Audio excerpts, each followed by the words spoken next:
You guys, I tried something new recently and it worked, and I cannot just believe that it worked.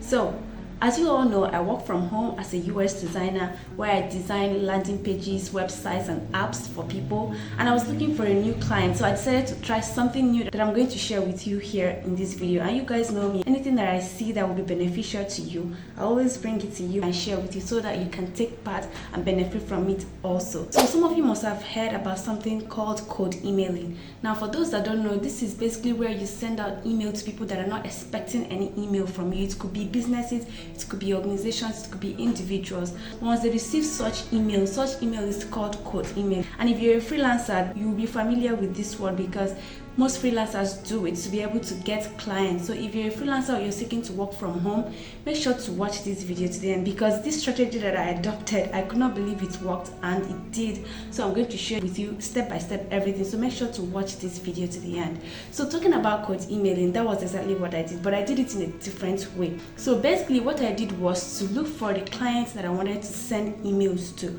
And for you to make this work, you have to study this, your clients, what their problem is, and the possible solution you're going to be bringing to them as someone who designs websites, or as someone who writes, or someone who designs graphic, or any skill at all that you may have. So you have to make sure that it's a problem you've spotted that this your potential clients have that you can solve. In my own case, I saw a very badly designed website that the user experience is awkward, so I decided to do something about it. So that is what you're going to do. So once you have spotted this problem, take for instance, if you see a badly written blog by this potential clients, maybe on their website, you can rewrite that blog. And once you have done that, then you're going to put it in a link. You can use links from Canva or anywhere at all where you can paste it, or even your Google Drive, you can paste the blogs there and you can use the link for what you're going to be doing later. So in my own case, I took it to another level. I redesigned their website, and then I made this video of myself explaining what I did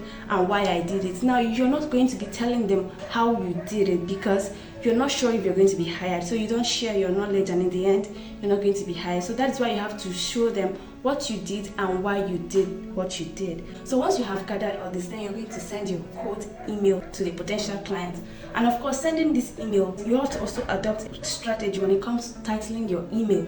You can't just say freelancer for hire or all those plain titles that you can use that they will not even bother to look at your email, because for them to know what you have done, they will have to open the email first to read. So that is why your title should draw their attention. You should make them see value you're bringing to them or problem you want to solve for them. So if you want a list of email titles, I have a list, and all I need you to do in return is just to like this video, subscribe to our channel, and comment I'm interested. I'm going to send you this list so that you can have a list of titles that you can use that have value, that can solve problems. You can manipulate this title to suit the clients you're sending it to or the type of job you're looking for. So you can have that list. If you're interested, just comment and I will send it to you in the comment section. So that being said, what you're going to do is you're going to make sure your title is one, having a value is going to give your potential clients, or it's going to solve their problem. So once they see this, they will know that you're bringing something that they will be interested in to them. So don't just say you're interested to work for them as your title. Nobody will want to read such email because they are busy and probably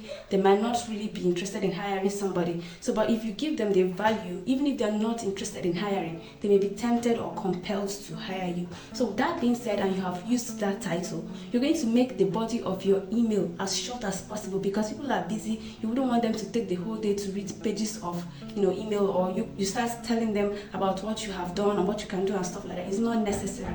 All you have to do is just go straight to the point. You can tell them that you came across their blog and they could do it better. If there is no SEO optimization on the blog, you can spot it out and tell them. And of course, you can further tell them to take a look at the one that you have rewritten, and then you put the link to that one that you have rewritten, because if you paste that one you have written, it's going to be long. And these things are psychological. So but if you use the link, once they click on it, they know they're no longer reading the email, they're reading the blog. So it will take them to the blog to look at what you have done and stuff like that. So once you have done this, if you're a graphic designer, same thing, you show them. Since graphics is picture, you can attach the picture of the ones they have and the ones that you have redesigned, and then they can check and see. Of course, this picture is just something they will take a glance at, and then they can catch whatever you're talking about. But if you explain the reason why you added the elements, the icons and stuff like that, then they will know you have something valuable to offer to them. And of course, the same thing as blog. If you explain the reason why you used a particular keyword to, maybe you want them to rank on Google and stuff like that, they know you're good with SEO, and that is something that almost all the businesses are looking for, and then you stand a chance of being hired for this job. So that is basically how you're going to put the body of your email together. Make sure it is as short as possible so it will not consume their whole time. A lot of people don't really have that patience to be reading long episodes, so those are the things you have to do. And if you want to take it to the next level like I did, I created a few minutes video and explain what I did and why I did what I did. So depending on the skill you have, you can choose the one you can do. So once you have done that, you can send it to them. Now let's talk about sending this email. A lot of people will just go and send it to the company email direct, and they might not even see it, nor even open or read it or stuff like that. You don't have to do that. Now the best thing for you to do is to go to LinkedIn. Now this goes in different ways. If the company is about 50 staff, like they're not big, you can send it to their email if you can't get the contact of anybody working there. But if you can get the contact of people working there, like you can go to LinkedIn, look for the company, and on LinkedIn, once you have searched for the company and you've seen it, you go to this place they wrote people on the company's page. Then on there, you're going to see people that are related to the company. Maybe they are working for the company or they've worked for the company.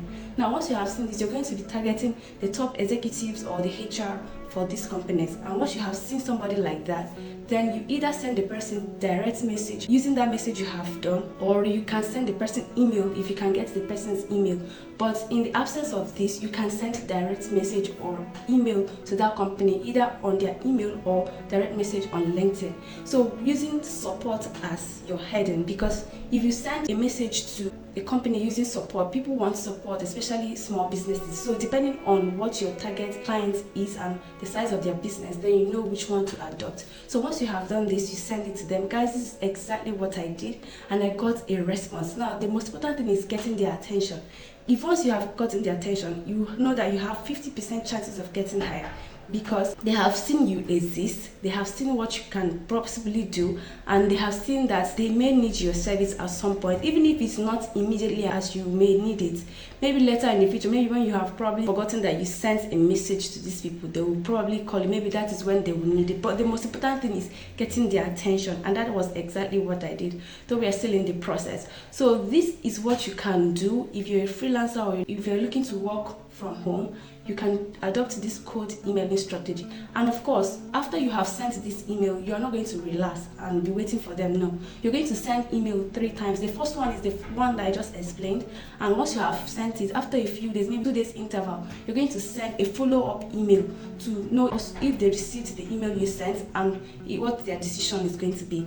Now after a few days, maybe the following week, you can send another follow-up email to remind them about the emails you have sent to them and know the state of your email. Now if you don't get any response after sending these 3 emails, just know that they're not interested, and then you can move on to the next client you have or other person you wish to send emails to on your list. That is why having a list, a Google sheet where you have the list of your potential clients, and the ones you have sent email, you can tick that you have sent them, and the ones that you have not sent, you can also tick, so that you will not be getting confused or sending multiple emails to somebody and it feels like you're disturbing them or you're stalking them. So that is what you have to do. And if you want to learn how you can use ChatGPT to go about job application and interview and stuff like that, you might want to check out this video. And if you're looking for other work from home jobs or the skills you need to acquire, check out this video. Please don't fail to like and subscribe to our channel. And if you want a copy of the list that I mentioned earlier, comment "I'm interested" in the comment section. Thank you so much for watching, and I'll see you in the next video.